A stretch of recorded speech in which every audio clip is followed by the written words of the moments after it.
This is Bash Brothers Movies, and today we're gonna review a Monster Calls. Yeah, good movie. We saw Good it 2 nights ago, and it was an early screening, and not a lot of people. It was the second movie of the year for us, if you think in technical terms. We saw La La Land this year, even though it came out in US last year in December. Monster Calls, based on a book. Directed by J.A. Bayona, yep. Who's gonna direct Jurassic World 2. He did some other movies before, mostly Spanish movies. Written by Patrick Ness. Did he write the book, or did he just adapt it for screenplay? I think he wrote the novel and he adapted it, and he wrote the screenplay, but the actual story is based on a short story written by because that's what it says by somebody else. Patrick Ness working on Class, Doctor Who spin-off. Yeah, who wins? So the story is about a boy who's dealing with his mom's terminal illness. He's about 12 years old. He's about 12 years old, and his mom is struggling with cancer. Yeah. And he's also struggling with a bully at school, and he has these nightmares about his mom. And you don't really get what they are until the very ending, but it's his coming to terms with his mom maybe possibly dying, and he's struggled to come to terms with it, and then all of a sudden a monster that's basically a tree appears, voiced by Liam Neeson. Oh yeah. And he shows up and he tells him, I'll come 3 nights, I'll tell you 3 stories. And then 4th night you're gonna tell me your story. That's gonna be true. But it's gotta be true story. Yeah. And then through the stories we actually see what's his name? Connor coming. He doesn't get the story. He doesn't understand the story. He's kind of too young to understand some of them. Yeah. Even though the movie's I think it's targeted at kids, but grown-ups will find the stories maybe dull and what do you call it in English? Not formulaic, but you'll see the end. You'll really realize the stories, what they're about, as soon as they start. It's like about these people who are evil but may not be evil, and good people that are good but not really good. And the kid has trouble coming to terms with what the stories are supposed to mean. Yeah. He doesn't understand them. I mean, he's young. But it all kind of comes to the end, towards the end, when his mom is actually dying, and he's got to tell the monster his story. Yeah, and we also Grandma appears. She's in the movie, played by Sigourney Weaver, and her grandson doesn't like her all that much, and he has his father who is living in America, in LA, with his other family, and he shows up because mom's sick and needs new treatments and whatever, and played nicely by Toby Kebbell, who usually plays a villain, but he's not a villain in this one. And yeah, Liam Neeson doing a great job. The CGI work is amazing. The stories are also nicely done. I like the art.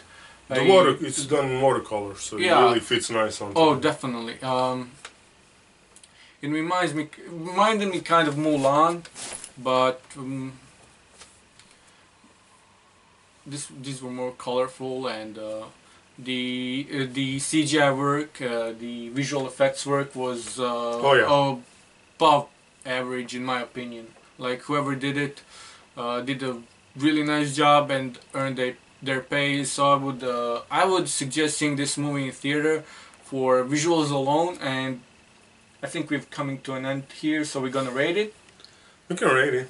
You go first this time around. I went first last time. It's your turn now. How we do this? I give it like a 19. 19 out of 30 because while I like the story, and I really did, the visual effects, as you said, were above amazing. And I cried at the end. I didn't, but okay. I cried. Whole other story there. I didn't. So I cried enough for both of us. But it just.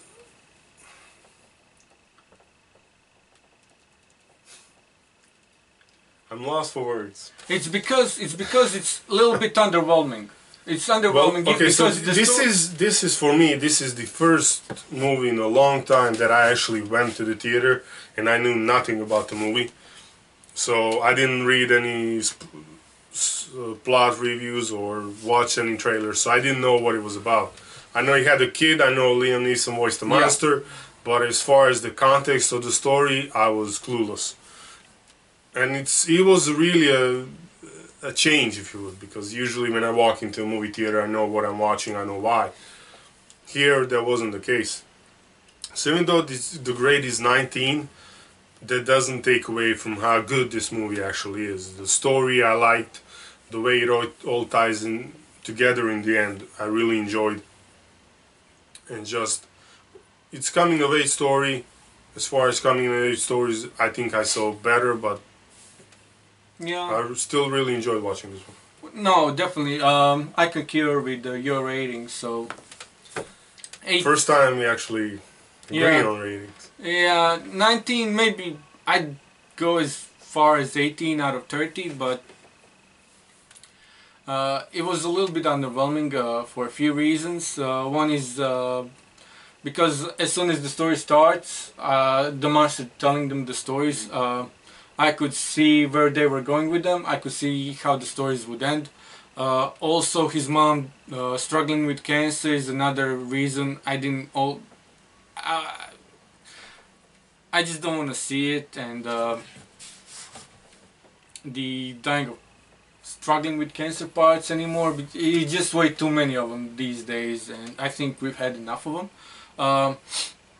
And the entire, because of the stories and because of that, the whole movie was a little bit underwhelming for me. Because the way it starts, I was expecting something a little bit more dramatic, a little bit more, even though it was grown up, I expected just a tide a little bit more grown up than it already was.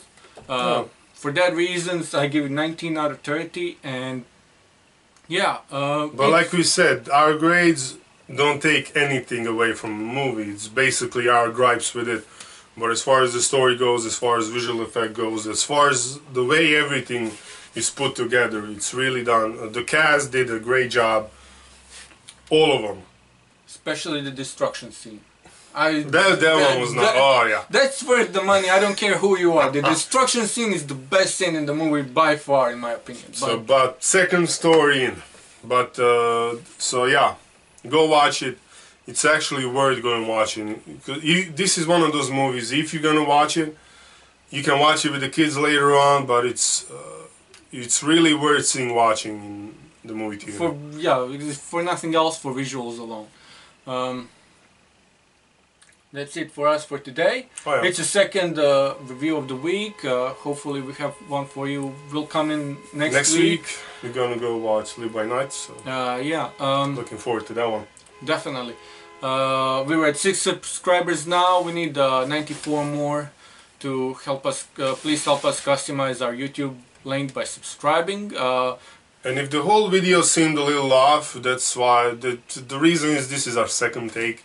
First one went on for about half an hour, and you're never ever gonna see it. So yeah, that one's being deleted out of existence. But connect with us on Instagram and Facebook. We reply to messages, comments, so long as you're not a troll. But yeah, thank you for joining us. We hope you enjoy this, and we'll see you next week. Bash Bros out.